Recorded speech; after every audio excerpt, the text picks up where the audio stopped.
Olá, pessoal, sejam muito bem-vindos a mais um podcast que a gente trata sobre saúde, beleza e bem-estar e autoestima. Eu sou Márcia Moreira e hoje eu tenho a honra de receber aqui a doutora Rayana Gondim, que a gente vai conversar sobre um universo que afeta milhões de pessoas, que é cercado de dúvidas e de mitos e de vergonhas, que é a saúde urológica, tanto da mulher quanto da criança. Perfeito. Boa noite. Eu queria que você se apresentasse, Rai, para a gente. Obrigada, muito obrigada pelo convite. Então, eu sou a Rayana Gondim, sou médica urologista. Sai um pouquinho, né, daquele entendimento, urologista é homem, não. Temos muitas urologistas mulheres. Eu vou te cortar, quantas urologistas mulheres vocês são em Brasília? Vou te dizer, em Brasília, 7. Acho que são 7. A Lívia, que chegou primeiro, depois eu, depois teve a Rani. Contando com os residentes, 7 para 8. E você sabe quantos urologistas homens em Brasília? Tem muitos, mais de 300. Poxa, é uma área masculina. É uma área 100% masculina, assim como ortopedia, né? Mas a gente vem cada vez mais ganhando espacinho, ganhando nosso momento, nosso cuidado, e em todas as subespecialidades da urologia. E aí, na minha formação, depois de ter feito cirurgia geral, fiz urologia, eu entendi que o meu caminho era a urologia pediátrica. Hoje eu ainda atuo como uroginecologista, mas a minha subespecialidade é urologia pediátrica. E fala pra gente, onde é que você atua? Onde é que você trabalha? Eu trabalho hoje na Renovare. A Renovare é uma clínica que tem mais de 12 anos de Brasília, então tá bem consolidada. E a gente tem 2 unidades. Uma unidade na Asa Sul e uma unidade ali no Julia Diné, na 709. Onde eu atendo. Olha aí, minha vizinha. Vou lá tomar um café com você. E a outra em Águas Claras, no DF Plaza. Da mesma clínica, mas com 2 unidades. E, Rai, nós somos 40 mulheres cirurgiãs plásticas, acho que para 280 homens. Então, a sua área é bem mais machista do que a minha área. É uma área de desafios. Mas eu não tenho essa barreira do sexo. Não. Eu acho que nem vale a pena a gente discutir. Eu acho que a gente já passou. Já passou isso. Acho que já passamos. E podem vir novas mulheres que vão ser abraçadas na especialidade cirúrgica que vocês decidirem fazer. Eu acho que essa guerra dos sexos, ela é antiga, ela já passou. Eu não considero isso uma coisa, uma barreira. Eu não considero que um colega homem ganha melhor do que você. Eu acho que nós estamos no mercado e é igual para todo mundo. Essa barreira, eu acho que a gente ultrapassou. A minha geração ultrapassou, a sua geração já foi mais fácil. Consolidou e está se abrindo. Eu vejo a ortopedia se abrindo. A ortopedia, a urologia. Então, eu não posso dizer que eu sofri preconceito na minha formação. Eu fui muito bem acolhida, tanto na urologia quanto na cirurgia geral. E a gente tem que acolher o profissional que quer trabalhar bem, gente. O restante, se é homem, se é mulher... Não, pelo amor de Deus. Então, Rai, eu vou trazer para a nossa realidade, Vambora. né? Então, vamos conversar um pouquinho sobre infecção urinária, que é uma dúvida que afeta tantas mulheres que chegam no consultório para se operar, e é muito comum eu receber pacientes com múltiplos exames de infecção urinária de repetição, principalmente depois dos 40 anos. Eu queria que você falasse um pouquinho para a gente e até o que define infecção urinária de repetição. Perfeito. Então, a infecção urinária de repetição tem acometido muitas mulheres, sabe, Marcinha? A gente percebe isso, que você falou, a paciente chega no consultório se queixando que está no 3º, 4º, 5º episódio ao longo do ano. Então, a gente considera infecção urinária de repetição quando essa paciente tem mais do que 2 episódios em 6 meses ou 3 episódios no ano. Então, a infecção urinária, ela normalmente vem acompanhada de dor para fazer xixi, às vezes febre, às vezes calafrio, querer fazer xixi toda hora, faz xixi de pouquinho em pouquinho. Isso é o que a gente caracteriza como infecção urinária.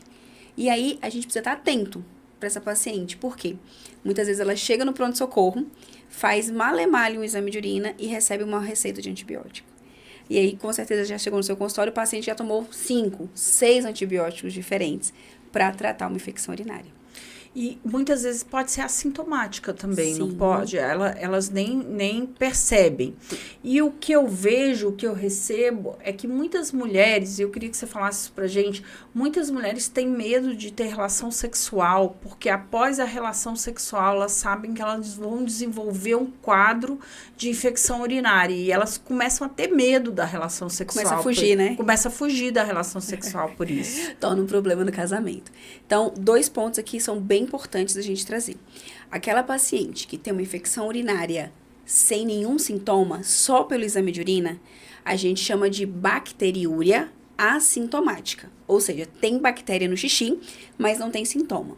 Essa paciente, ela tem que ser mandada para o urologista para um acompanhamento. Ela não precisa usar antibiótico. Então, se ela tem uma cultura positiva, sem queixa, não necessariamente ela precisa de antibiótico. Perfeito, perfeito. E aí, um dos grandes motivos de resistência, né, ao uso do antibiótico, o antibiótico deixa de funcionar, é por causa disso. Usou quando não tinha necessidade.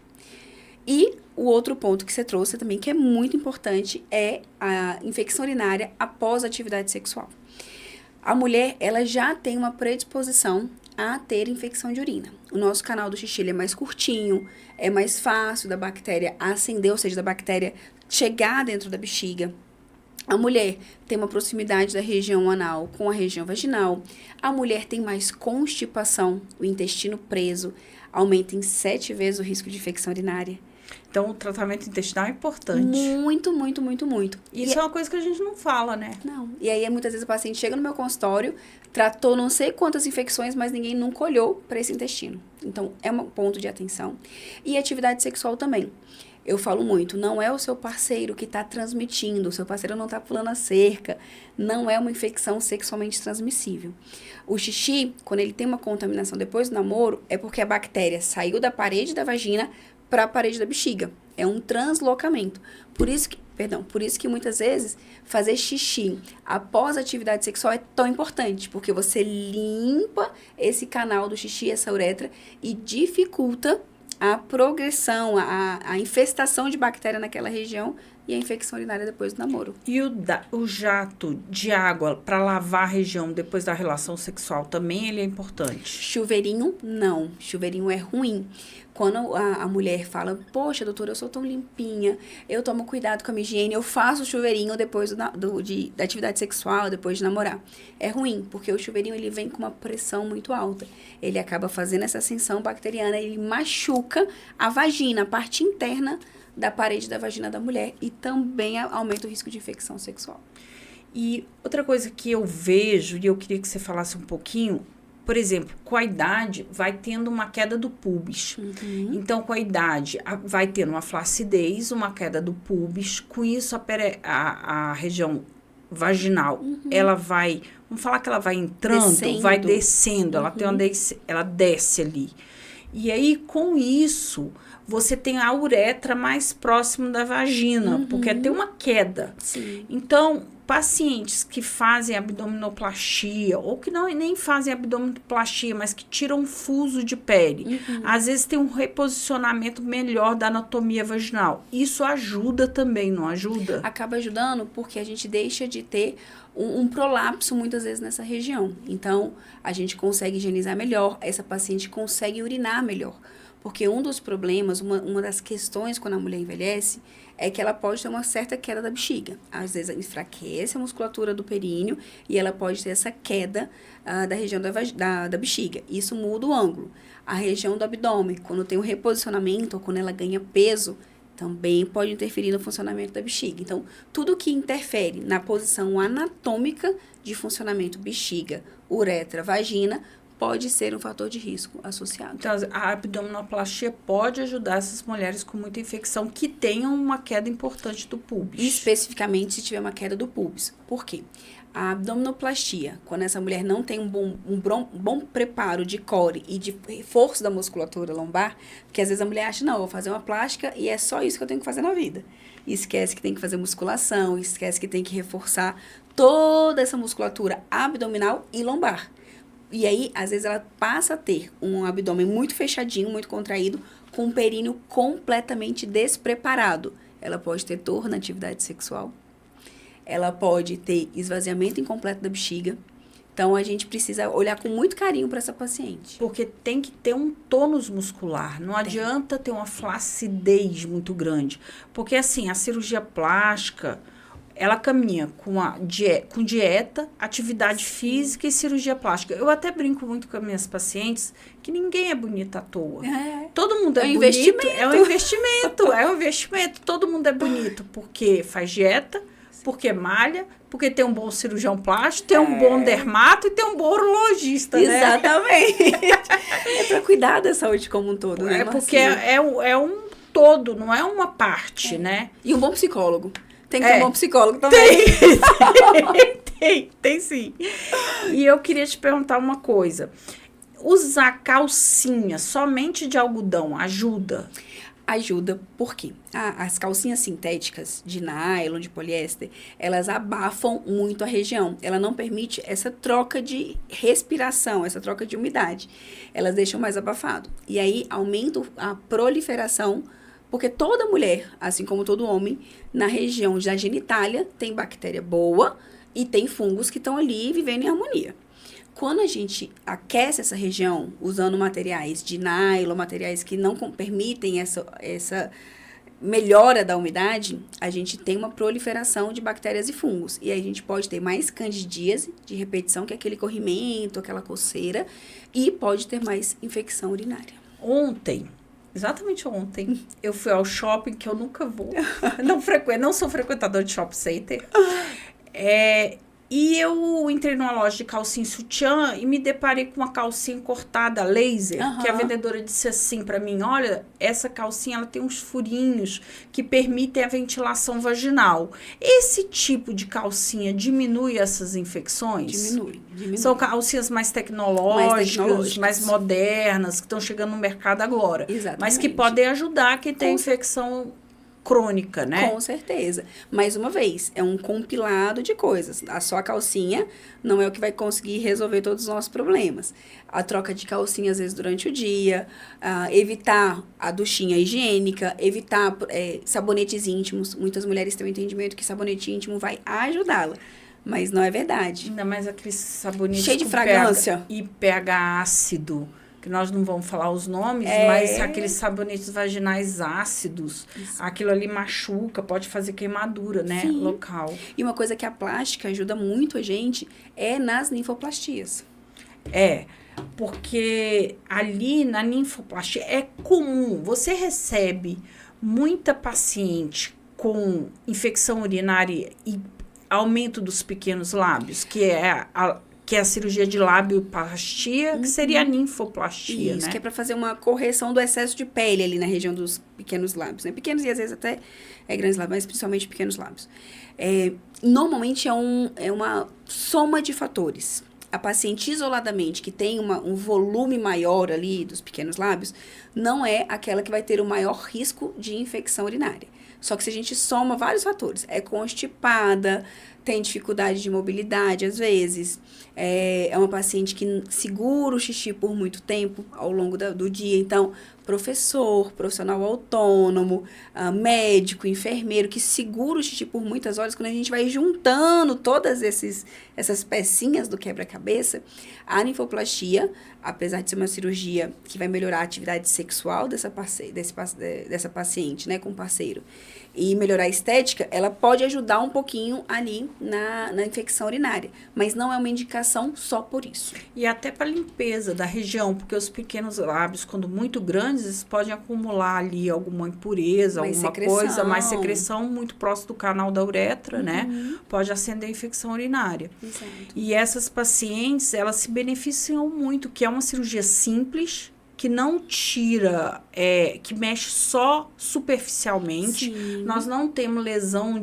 nervosa dessa região, ou seja, os pacientes que fazem linfoplastia não está associada à perda de prazer, porque isso é uma pergunta muito comum. Isso precisa ser dito, né? E precisa ser dito, porque o prazer está muito relacionado à região do clítoris, né? Sim. E a cirurgia mesmo, ela está relacionada nos pequenos lábios.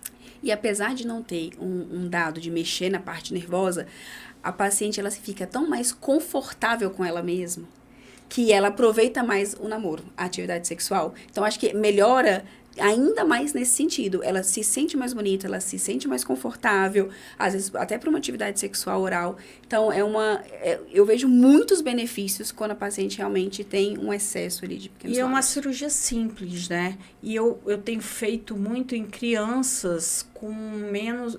crianças não, meninas de 17, 18 anos, que as mães levam para fazer esse tipo de cirurgia, até para as meninas. Uma vez eu atendi uma que ela era nadadora profissional e ela mulheres. se escondia no vestiário das colegas para poder invaginar os pequenos lábios de vergonha de se expor. E a mãe levou para fazer a cirurgia. Então, isso é uma cirurgia simples com muito benefício, a ninfoplastia, né? Ajuda muito. Ajuda muito e diminui muito essa taxa de infecção urinária, né? E eu queria te perguntar uma coisa assim. Você acha que suco de cranberry ajuda a infecção urinária? Então, o suco de cranberry é das medidas não farmacológicas, né? Ou seja, não é um antibiótico, mais estudadas. Então, a gente sabe hoje, saiu até no guideline europeu e americano, que ele tem sim um benefício. Qual que é a nossa dificuldade hoje com o suco do cranberry? Estipular a miligramagem utilizada em cada composição. Então, o suco às vezes tem 35 miligramas, a outra cápsula tem 200 miligramas, a outra tem 500, mas o que a gente tem efetivamente de princípio ativo? Então, a gente, normalmente, quando eu oriento os pacientes, a gente faz algumas formulações, algumas indicações específicas, para o paciente comprar e realmente estar usando aquilo que vai ter... A dosagem certa. Exato, aquilo que vai ter evidência científica para ele. Porque, às vezes, eu vejo até na academia as meninas conversando perto de mim, e aí elas falam, não, que eu comprei um suco de cranberry, e aí eu fico calada, mas tem que ser na dose certa. Na dose certa, pelo período certo, na frequência certa. Então, não adianta tomar um dia, esquecer 5, tomar uma vez ao dia e acabou. Não, a gente normalmente, quando usa, a gente usa por um período certo. E, mais uma vez, ele não é milagroso, né, Marcinha? Não. É um somatório de atitudes associadas. Exato, mas ele tem evidência científica. E a vitamina C? Você acha que essas pacientes... Eu tô te perguntando porque eu que escuta, né? Não, e eu sou uma defensora da vitamina C, porque eu acho que a vitamina C, ela acidifica o pH vaginal e que você, usando a longo prazo, você pode ter muito benefício. E aí, a vitamina C, você tem benefício para outras coisas também.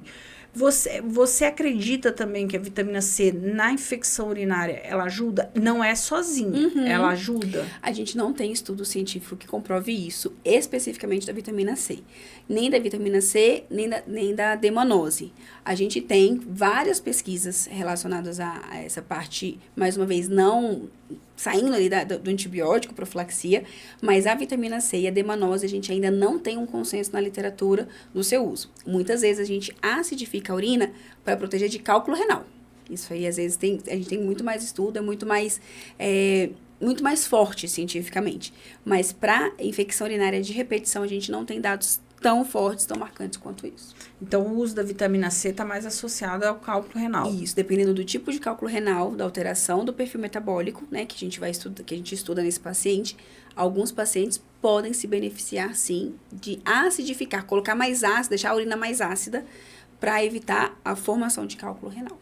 E você é a favor de pacientes realmente diagnosticadas com infecção urinária, de se realizar antibióticos, mas pacientes que têm crônicas, vamos falar uma paciente que tem 6 a 8 episódios de infecção urinária ao ano, você é a favor da realização de antibiótico profilaxia nessas pacientes? Com certeza. Então, assim, a gente tem alguns critérios para usar o antibiótico profilático, e não só o antibiótico profilático, a gente tem alguns imunobiológicos que eu brinco que é como se fosse uma vacina oral. O que eles pegam, né? O imunobiológico. Ele pega a cápsula da bactéria, da Escherichia coli, que é a bactéria mais comum na infecção urinária, e faz um lisado bacteriano, ou seja, processa essa cápsula da bactéria e põe no comprimido. Então, ela hiperativa o seu sistema imunológico contra aquela bactéria. Então, isso sim, já tem muito estudo científico comprovando isso, já está nos guidelines o seu uso. E o antibiótico profilático também. O antibiótico profilático, ele tem como função pegar o xixi e deixar uma concentração mínimazinha de antibiótico no xixi, deixando com que esse ambiente fique mais hostil, que esse ambiente fique pior para o desenvolvimento da bactéria. Então, é como se eu aumentasse as dificuldades para que essa bactéria se desenvolvesse. Então, o antibiótico profilático, sim, ele tem excelentes resultados, tanto no seu uso diário, quanto no seu uso 3 vezes por semana, a depender da medicação que a gente vai utilizar, mas ele é cientificamente bem estabelecido o uso da profilaxia. Então, a gente tem várias medidas, tanto tópicas, uso de calcinhas de alta tecnologia, calcinhas de algodão, como ingesta de cranberry, ingesta de líquido, porque às vezes a paciente nem líquido. Isso é o mais importante. 2 a 3 litros de água por dia. E associada, às vezes, a cirurgias. Então, essas pacientes, elas têm tratamento, né? E é importante, porque às vezes elas param de procurar tratamento. E só convivem com a dor, né? Exatamente, é doloroso. E assim, às vezes elas chegam para se operar, a gente vê lá, não, mas a senhora está com infecção urinária, vamos ter que tratar antes da cirurgia. E é muito comum, eu vejo uma taxa até de 20% a 30% em pacientes acima de 50 anos. Sim, e pronto, essa paciente acima de 50 anos, ela tem uma vagina muito mais ressecada, ela tem uma atrofia vaginal. Então, muitas vezes eu preciso fazer uma reposição hormonal local, usar pomada de reposição hormonal, para a gente melhorar a qualidade da mucosa, né, da parte interna ali da vagina, para deixar essa mulher com melhor satisfação sexual na hora do namoro, não ter dor, né, não ter o desconforto, e diminuir a infecção urinária de repetição. Isso também já é muito bem estabelecido na literatura e não aumenta o risco de câncer de mama, que é uma grande preocupação das mulheres. Que as pessoas têm muito medo da terapia hormonal e câncer de mama, mas a gente sabe que tem muito mito nisso, né? Acabou de sair agora, aprovado, tiraram, né, essa nomenclatura de que a reposição hormonal local, em caso de pomada, né, não dá câncer de mama. Saiu isso agora, então assim, os ginecologistas, os endocrinologistas estão bastante felizes com essa nova deliberação ali em guideline, porque é o que precisa chegar para a população de informação. Isso é importante. Rai, e eu vou mudar o assunto um pouquinho. Eu queria falar sobre incontinência urinária. Porque incontinência urinária é tão comum, né? Sim. E até antes de falar de incontinência urinária, eu vou te relatar um episódio e eu queria que você comentasse sobre isso. Paciente gestante, né? Pacientes grávidas. Eu tenho uma pessoa próxima a mim, que ela tá grávida e ela tá com 42 anos e, de repente, ela teve uma incontinência não, ela teve uma retenção urinária. Ela não conseguia urinar. Certo. Do início da gestação, no segundo, terceiro mês de gestação.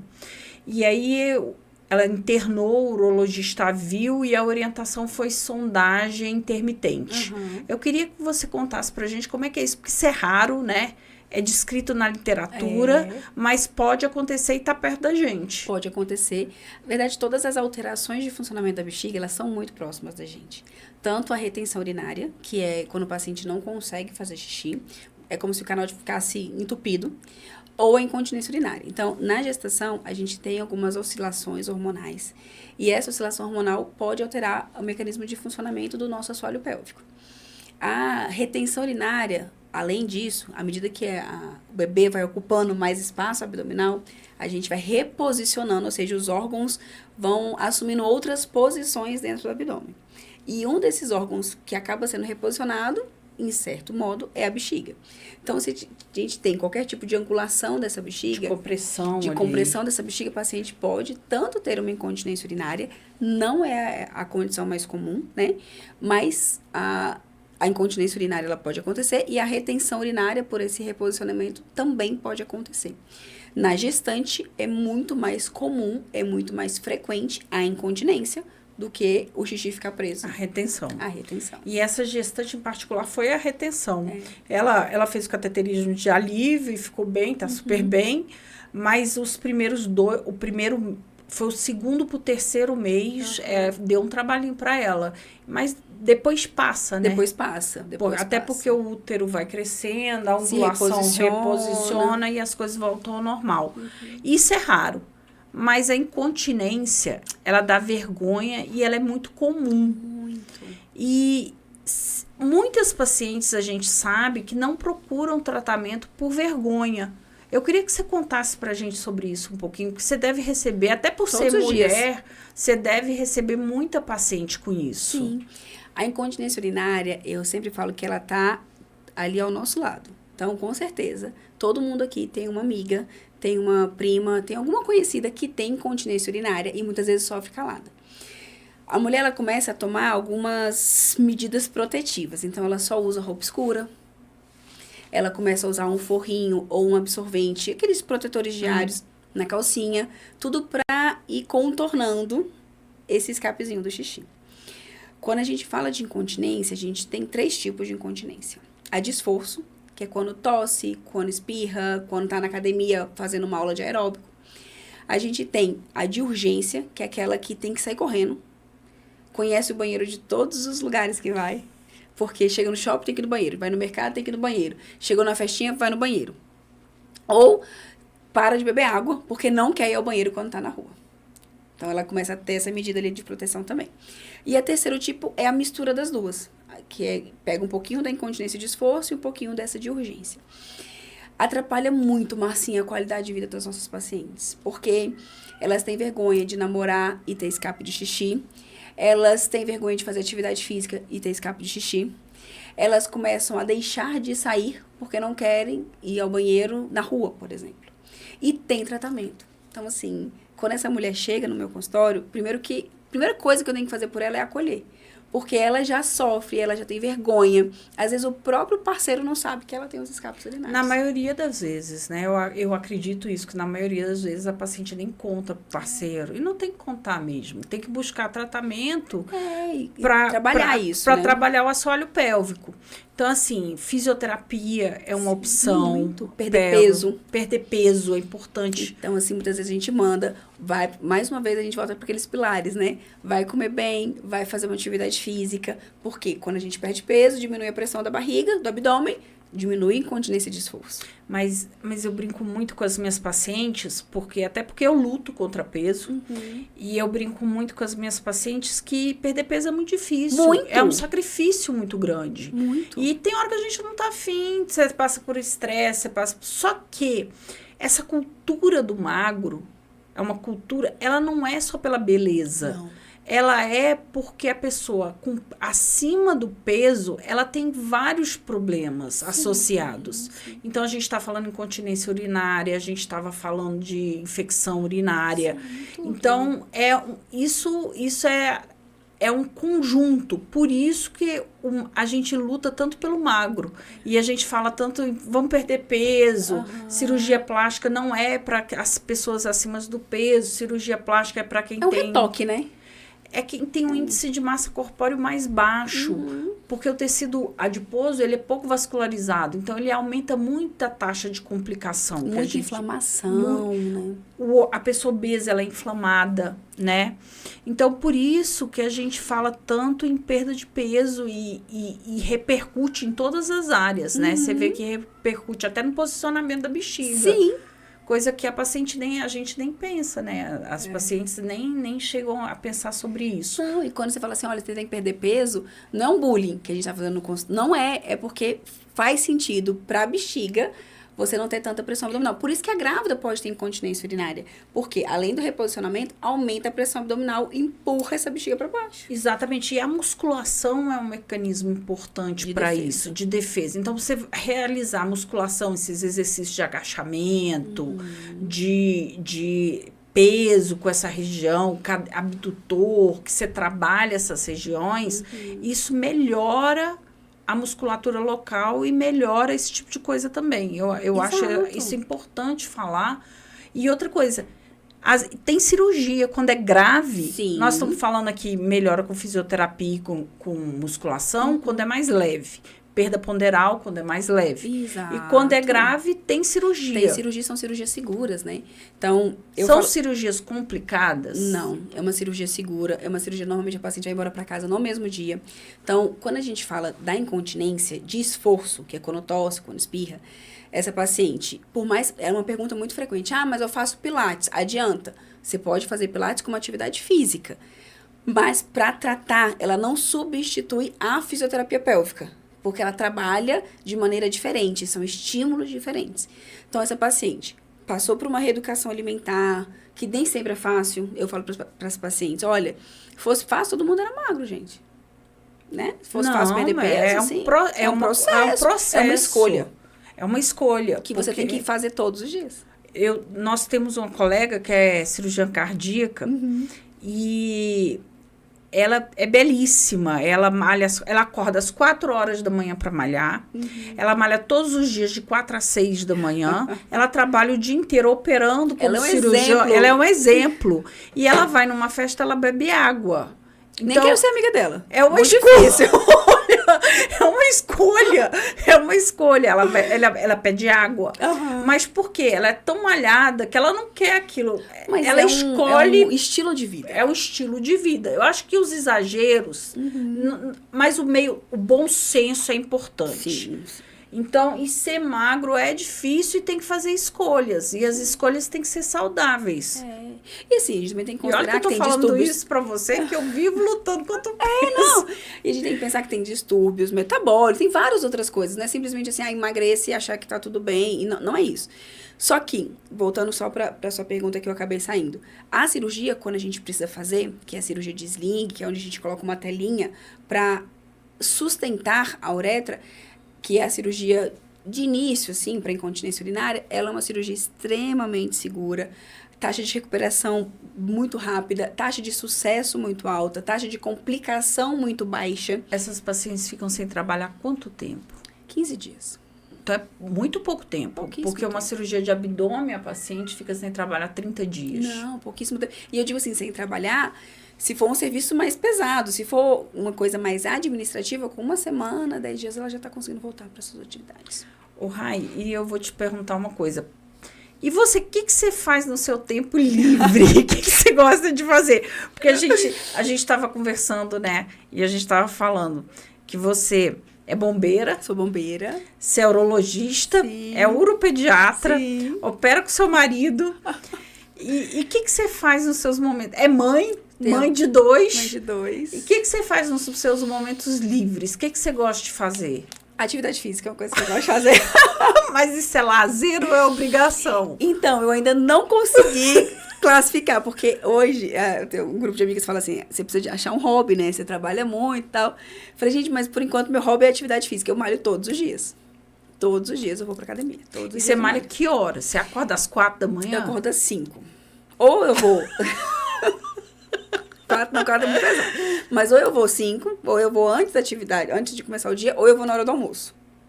Então, é ruim, às vezes eu deixo de almoçar pra fazer atividade física, mas eu preciso fazer. Então, hoje eu vou à noite, hoje eu vou sair daqui, vou dar uma aula e vou malhar quando eu chegar em casa. Mas eu preciso ir. Por quê? Hoje, a atividade física pra mim, ela é minha terapia. Ela é um momento onde eu esvazio minha cabeça, ela é um momento onde eu sei que eu tô fazendo aquilo por mim. É o seu momento com você. Momento. Você gosta de correr? Gosto de correr, gosto de musculação mesmo. Eu gosto de musculação. Eu gosto de musculação, eu gosto de corrida, eu gosto de fazer bike. Nadar, que eu não gosto tanto, que eu odeio água gelada. Eu adoro nadar, mas eu detesto o que faz com o meu cabelo. A logística que precisa. Aí, às vezes, eu até brinco que eu vou ser uma idosa da terceira idade triatleta. É meu sonho. Mas o problema é o cabelo, que acaba o cabelo. Acaba o cabelo. Mas agora tem piscinas modernas, né? Tem, tá mais fácil. E, além de fazer atividade física, é ficar com meus filhos hoje. Né? Então, eles são muito pequenos, né? O meu mais velho tem 5 e a minha mais nova tem 1 ano e meio. É bem pequenininha. São muito pequenininhos. Então, a gente, nos momentos livres, a gente tá em família, meu marido, a gente, ficando junto. E a gente tá falando de filho, assim. O que você mais gosta de fazer na urologia? Qual cirurgia que você fala assim, poxa, eu vou vibrar porque eu vou realizar essa cirurgia hoje? É engraçado, né? Quando a gente tá na residência, a gente só quer fazer cirurgia grande. Hoje, se eu puder fazer só as cirurgias ambulatoriais. Então, hoje, meu carro-chefe são as cirurgias da urologia pediátrica e as cirurgias ambulatoriais. Então, cirurgia de fimose, que é aquele menino que tem um excesso de pele, né? Que não consegue abaixar. Que é muito comum. Muito, muito comum, assim. É extremamente frequente e extremamente resolutiva. E qual a idade certa? Porque isso é tão comum, Rai. E vamos falar para as pessoas, para a gente informar elas. Qual a idade certa de operar? Então, o que hoje eu oriento meus pacientes? Os meninos nascem com fimose, então não precisa desesperar assim que nascem, tá? Não sei por questões religiosas, né? Mas não precisa desesperar. É porque os judeus fazem. Os judeus fazem a circuncisão logo no nascimento. Logo no nascimento. Então, às vezes, quando eu opero muito pequenino, por motivos religiosos. Mas, não sendo por motivo religioso, esse menino não tem infecção urinária de repetição, esse menino, ele não tem inflamação, que a gente chama de balanite, de repetição, a gente espera ele sair da fralda, ali os seus 3 anos de idade, tá desfraudado normalmente, até os 6, 7 anos. Pode operar depois? Pode, a gente pode operar depois. Mas a recuperação ela é mais chatinha, porque a sensibilidade dolorosa. é maior, o desconforto é maior, já tem mais ereção espontânea.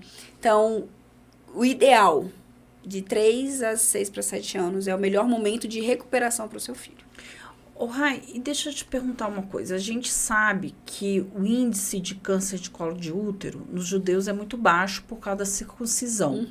E a gente sabe que a gente vive uma epidemia de HPV. Perfeito. Então, a gente até vamos fazer um link aqui, né? Para falar, quem estiver escutando a gente, da importância da vacina nas crianças. Exato. Até 14 anos de 14 idade. anos. 3 doses nas crianças até 14 anos de idade. Agora ele está no SUS, né? O Sistema Único de Saúde já dá a vacina. Uma única dose. Uma única dose. Esse é o nosso grande problema. Mas, pelo menos, já consegue pegar uma massa maior. Né? E aí, eles abaixaram. Hoje, a nossa vacinação começa com 9 anos de idade no SUS. Só que existem outras vacinas que pegam um número maior de cepas, né? Ou seja, um número maior de tipos de HPV que está disponível na rede particular. Mas uma campanha que eu falo sempre para os pais no consultório é que eles falam assim, mas se eu der a vacina do HPV, eu vou estar falando sobre sexualidade com meu filho. Não. A sexualidade, quando ela estiver ali para acontecer, ela vai acontecer querendo o pai ou não. Não, né? não Só tem como. que, quando você dá a vacina, você tá primeiro, se for menina, você tá protegendo a sua filha de um câncer de colo de útero muito grave e com uma morbidade horrorosa. A paciente que morre com câncer de colo do útero, ela morre mal. Sofrendo. São pacientes que vão para radioterapia. Muito são sofrido. terapias muito dolorosas. E agressiva. E a vacina, ela traz tanta chance de a pessoa nem saber o que é isso. Exato. E pro menino, apesar do HPV estar relacionado com câncer de pênis, não é a sua maior causa. A maior causa de câncer de pênis é falta de higiene, ou aquele menino que tem uma fimose que não abre a pele, não permite lavar. Quando você dá a vacina de HPV para o menino, você protege um pouco contra câncer de pênis, mas você protege muito a futura parceira que ele vai ter na vida. Exatamente. Então, você diminui a disseminação do HPV, né? Exato. E aí que vem a minha pergunta. Aquele paciente que a gente estava falando de fimose, aquele paciente que não tem tanta pele, que ele está intermediário, o que não precisa, não precisa. Mas que quem precisa, precisa. É muito claro. É muito claro. E o intermediário, se aconselha ele fazer a cirurgia de fimose por aumentar a prevenção do HPV? Ou você é mais conservadora? Então, essa discussão eu falo o que eu falo para os pais no consultório? Vai ser uma decisão colegiada, né? Vai ser uma decisão tomada aqui em equipe. Por quê? Quando a gente faz a cirurgia de fimose, pensando só no HPV, os nossos estudos não são tão fortes, não são tão robustos quanto a isso. Alguns dizem que previne, mas foram estudos na população subsaariana, a gente não tem esses dados extrapolados.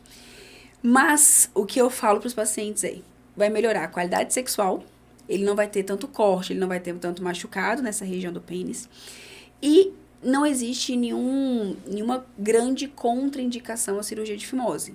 Em relação à sensibilidade, esse paciente não vai deixar de ter, né? Assim, não perde a sensibilidade por conta disso. Então, eu falo para os meus pacientes, se fosse meu filho e estivesse no limbo, eu faria. E é uma cirurgia simples, com anestesia local e sedação. Anestesia local e sedação, e recebe alta no mesmo dia. O pós-operatório, ele é chatinho, porque a glande, a cabecinha do pênis, ela passa a ficar exposta. Então, esse paciente, nos primeiros 7, 10, 15 dias ali, primeiras 2 semanas, ele tem mais dor, tem mais desconforto, tem sensibilidade ao toque, obviamente, mas depois desses 15 dias, melhora muito, ele nem lembra que ele fez essa cirurgia, consegue lavar com muito mais facilidade. Porque uma das questões é o adolescente chega lá, a mãe, ele não lava esse pênis, eu tenho que ficar brigando, e ele não deixa mais eu ver, ele não deixa... Então, acaba essa história. Porque a higienização, ela fica muito fácil. Fica bem mais fácil, Muito né? mais. E vai prevenir tanta coisa no futuro. E esse ponto da vacina do HPV, eu acho ele super importante. A minha filha está com 14 anos e está faltando a última dose da vacina para ela. E ela fala assim para mim todo dia: mãe, que dia que você vai me levar para vacinar? Que bonitinha! Ela me cobra essa vacina. Eu acho que isso é porque nas escolas se ensina hoje muito isso, porque a gente vê esse processo do HPV como uma epidemia. Hoje em dia é difícil uma pessoa que nunca teve contato com o vírus. Sim. Então, por isso que essa vacinação em massa e coletiva ela é tão importante, né? É importante. E é o que eu falo para os pacientes. Quando a gente dá um diagnóstico para o homem ou para a mulher de HPV, eu falo, eu não posso te dizer nem qual foi o parceiro que te passou isso. Porque o vírus, ele fica em latência, ou seja, ele fica escondidinho lá no corpo da mulher ou do homem por muitos anos. Muitos. E aí, Então, explica às pra vezes, gente. a paciente descobriu ali um câncer de colo do útero, acha que foi o marido que passou. Mas às vezes não.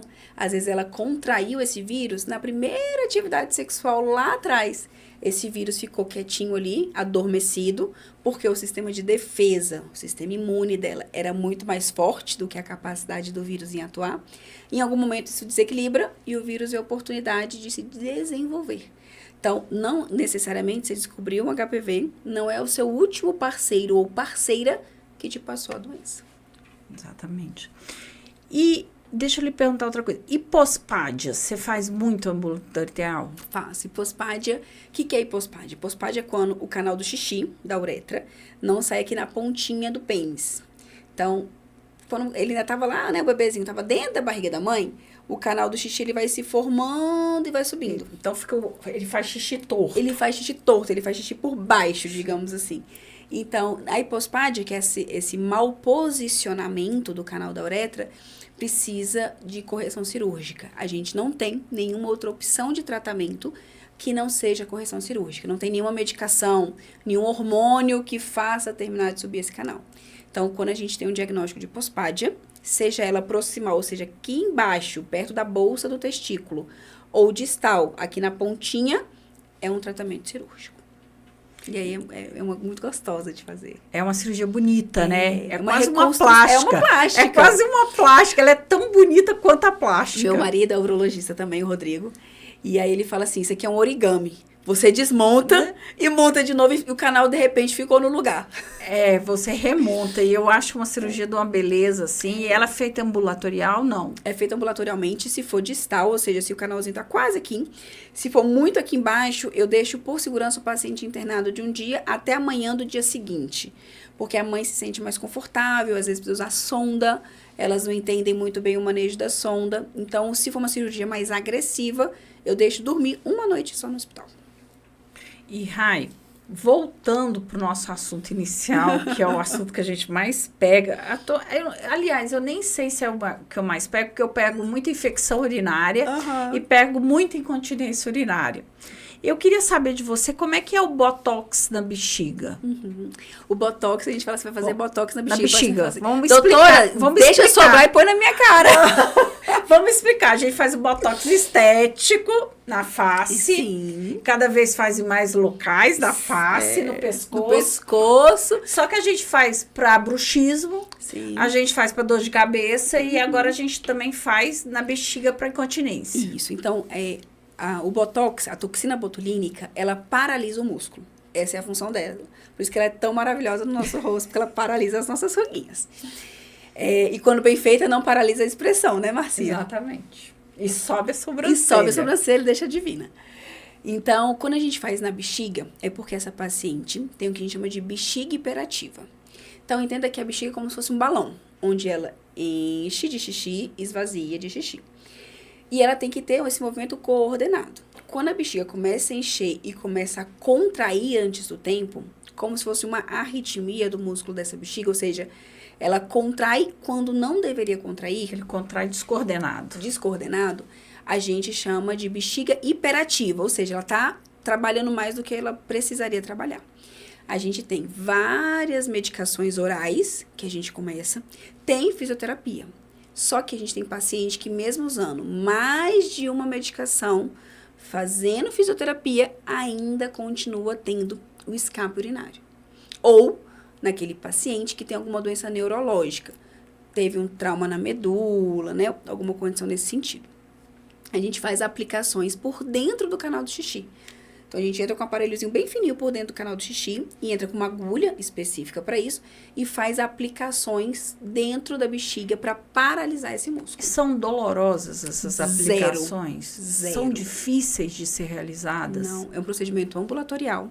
Essa paciente, ela recebe uma sedação. Não precisa nem de hack, ou seja, não precisa tomar anestesia nas costas. É uma sedação. É o que a gente usa na endoscopia digestiva. Perfeito. Que é aquele que só pra gente vai dormir, pra gente perder um pouco o nível da consciência. A gente entra, a cirurgia, o procedimento em si, ele é relativamente rápido, 30 minutos, tá finalizando. Retirou o aparelho, esvaziou a bexiga, o paciente vai para casa. É porque eu acho, entre as nossas especialidades, uma coisa sensacional na urologia, porque é uma área de orifício, né? Uhum. A uretra, Sim. ali na próstata, são todos orifícios. E vocês crescem muito nesse sentido de tecnologia, de robótica.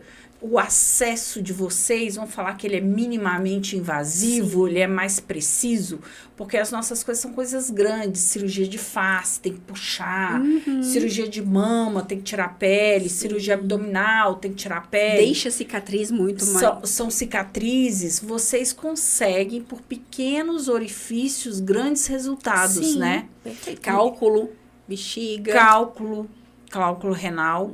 Então, é uma área que vai desenvolver, né, Rai? Tem desenvolvido, de quando a gente começou para hoje, é outra urologia por causa do avanço tecnológico. Sim. Isso é muito importante. E o Botox na bexiga eu achei sensacional, porque ele melhora aquela motilidade ali local. Eu tenho uma paciente muito querida, ela é policial.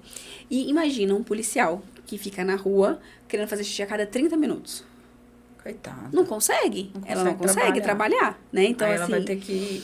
Às vezes precisava ir pro administrativo, não queria, mas assim, ela foi uma dessas pacientes que a gente fez a medicação oral, fez a segunda dosagem de medicação, fez fisioterapia, continuou perdendo xixi. Vamos fazer o Botox. E ela tem excelentes resultados com o Botox. Agora, lembrando que, assim como em face, a gente precisa reaplicar de tempos em tempos. Mas é coberto pelo plano de saúde. Na face, ele dura cerca de 4 a 5 meses. Quando a gente tem um excelente resultado, vamos falar que nós tivemos 5 meses. Na bexiga também, 5 meses. 4 para 5 meses. É o tempo máximo de ação. É o tempo máximo de ação. Claro, ele não perde o efeito de um dia para o outro, né? Então, a paciente tá ali super controladinha do xixi, aí ela percebe que quando ela toma mais café, ela vai mais ao banheiro. Ela percebe que se ela bebe mais água, ela vai mais ao banheiro. Ela não está um dia seca, ou seja, 100% continente, para o dia seguinte estar escapando xixi. Não. É uma progressão, mas quando a gente começa a perceber piora, a gente já entra com o processo de um novo procedimento para aplicar Botox. E seriam mais ou menos de 2 a 3 vezes ao ano. 2 a 3 vezes ao ano. Que é 100% possível de realizar. Ela bora para casa no mesmo dia. Ela pode trabalhar no dia seguinte. A gente faz isso com frequência na face, por que a gente não pode fazer na bexiga, né? Sim, com certeza. E é uma opção terapêutica importante. Excelente recurso. Rai, então eu vou te fazer uma última pergunta aqui, depois de 1 hora a gente falando sobre urologia e cirurgia plástica. Quando o papo é bom, a gente nem percebe. A gente nem percebe. E eu queria te perguntar uma coisa que muitos pais passam, todos nós passamos como pais, e como é que é o desmame da fralda infantil? Me fala sobre isso. Eu sempre brinco assim, o nosso filho, ele tem um tempinho certo para fazer cada coisa. Então, ele vai ter o tempo certo de sentar, de rolar, de sentar, de andar. E ele também vai ter o tempo certo de sair da fralda. Não adianta a gente querer acelerar esse processo. Então, o desfraude, ele vai sempre acontecer no tempo da criança. O que a gente faz enquanto pais, enquanto adultos, cuidadores, é orientar e guiar um pouco desse processo. Comprar o pinico, permitir que o nosso filho veja a gente fazendo xixi, permitir que o nosso filho veja a gente fazendo cocô, ensinar o que é uma descarga, mas o processo de maturidade é da criança.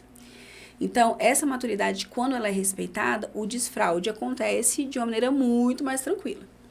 E ainda falando desse processo do desfraude, a gente fala do xixi na cama.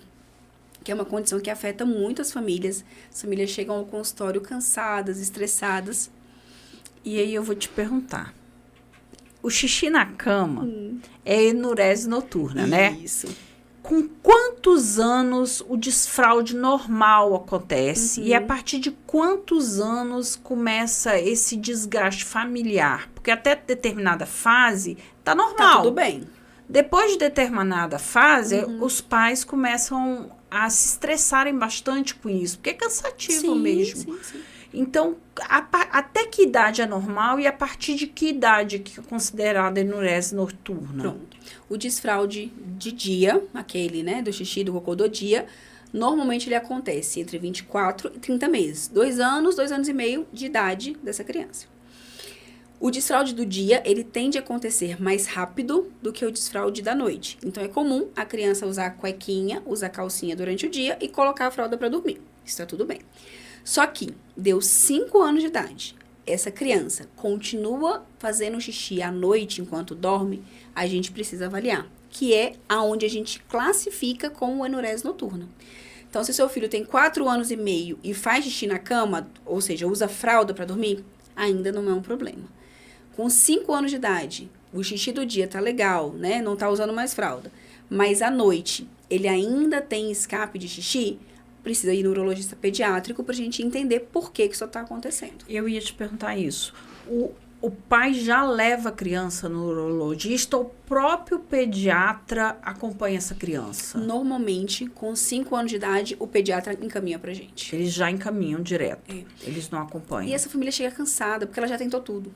E deixa eu te perguntar um negócio. O pai que tem uma criança de 8, 9 anos, que faz esse tipo de brincadeira durante o dia, vai fazer xixi na cama hoje de novo, porque imagina, eu vou contar para seus amigos, Dureza. não pode dormir na casa do seu amigo porque você faz xixi na cama. Esse pai, isso é muito errado fazer com a criança? É o bullying com a criança, Não é né? nem pelo bullying, assim, né? Antigamente a gente tinha essa conduta, né? As famílias tinham esse momento de expor, de tentar achar que ela ia amadurecer por conta da exposição.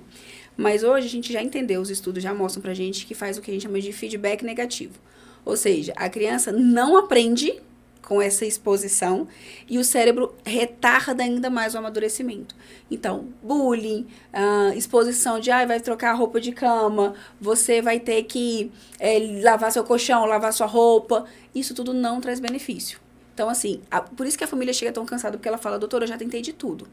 Então, seu filho ou sua filha tem 5 anos ou mais e faz xixi na cama, leva para o urologista pediátrico, porque a gente já vai orientar vocês o que está acontecendo e qual é o melhor caminho a seguir, sem desgastar tanto a família. E você acha que um trauma psicológico, vamos supor, um casal de pais que se separa, Influencia. a criança já está com 8, 9 anos e ela volta a fazer xixi na cama, isso influencia muito? E como é que trata isso? Influencia. A gente chama de enurese secundária. Ou seja, aquela criança que ficou mais que 6 meses sem fazer xixi na cama e ela volta a fazer. Faleceu um avô, mudou de casa, mudou de escola, os pais separaram, pode acontecer. A parte psicológica, ela não determina, mas ela percorre, ela caminha ali de mão dada com xixi na cama. E aí eu preciso entender no consultório se essa criança vai precisar de uma psicoterapia, muitas vezes é um excelente pilar de tratamento, e como é que eu vou resetar essa coordenação da bexiga dela. Então, seja, nunca deixou de fazer xixi, ou voltou a fazer xixi, é o urologista pediátrico que vai tratar. E mais ou menos por volta dos 5 anos de idade. 5 anos de idade para vocês não se desgastarem em casa. Que aí os pais estão mais tranquilos. Então, eu queria te agradecer, Rai. Achei ótimo a gente conversar aqui 1 hora sobre uroplástica. Uroplástica. Que a cirurgia de hipospadia é uma plástica pura, de tão linda que ela é, né? E a gente compartilha muitos pacientes, né? Exatamente. E é bom a gente frisar, porque esses pacientes que a gente recebe em comum, todos eles estão factíveis de tratamento. Sim. E às vezes por vergonha, e eu acho que é por isso que eu quis tanto falar com você sobre a área urinária, infecção urinária, incontinência urinária, as pacientes deixam de procurar. E é muito bom. Eu queria que você deixasse um recado final para essas pacientes. O que você diria para elas? Primeira coisa, urologista é o médico que cuida do trato urinário, então cuida de homem, cuida de mulher e cuida de criança. Então esquece essa história que o urologista é médico de homem. Segunda coisa, não sofra sozinha. Nem a mulher com incontinência, nem com infecção, e nem a família que tem aquele filho que tem fimose, aquela menina que tem infecção urinária ou que faz xixi na cama. A especialidade da urologia está te esperando de braços abertos para cuidar de vocês. Então, muito obrigada. Obrigada, viu, Rai? Obrigada, gente, e até a próxima. Até a próxima.